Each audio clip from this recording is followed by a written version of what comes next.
Cut straight across the hinge position and extend the cutting line the width of the blade on either side.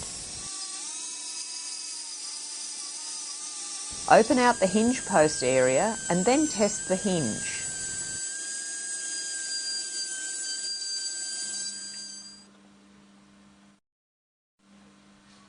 If necessary, adjust the opening.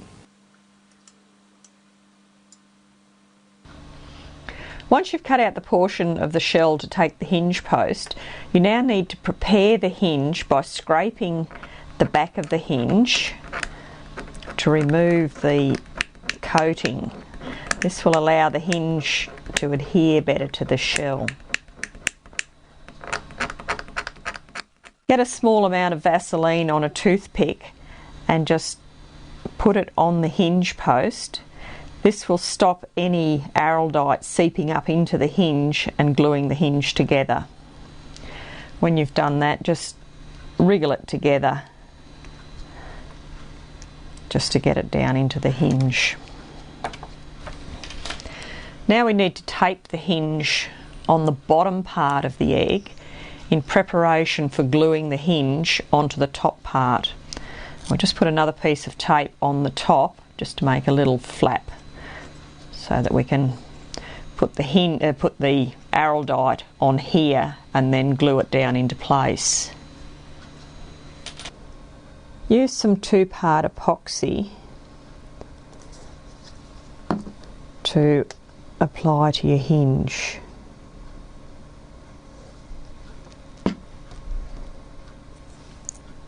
And mix it together well. Only go up as far as the hole, otherwise you'll force the glue into the hinge post, and then just close your little flap up and that'll hold it in place to set.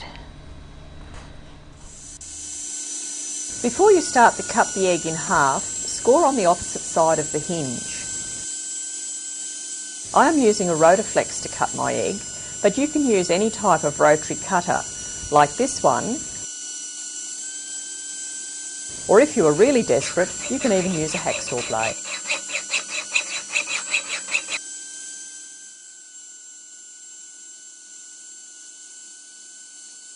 As we complete the cutting, the score line will be the weakest area, and if there is a tendency to break, it will do so here where we want it to.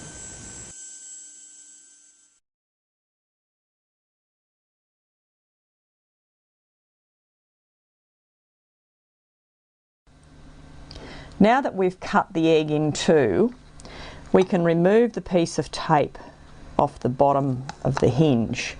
The reason we only glue the hinge onto the top of the shell is so that we can work with the two separate pieces and not have to worry about the egg breaking around the hinge area.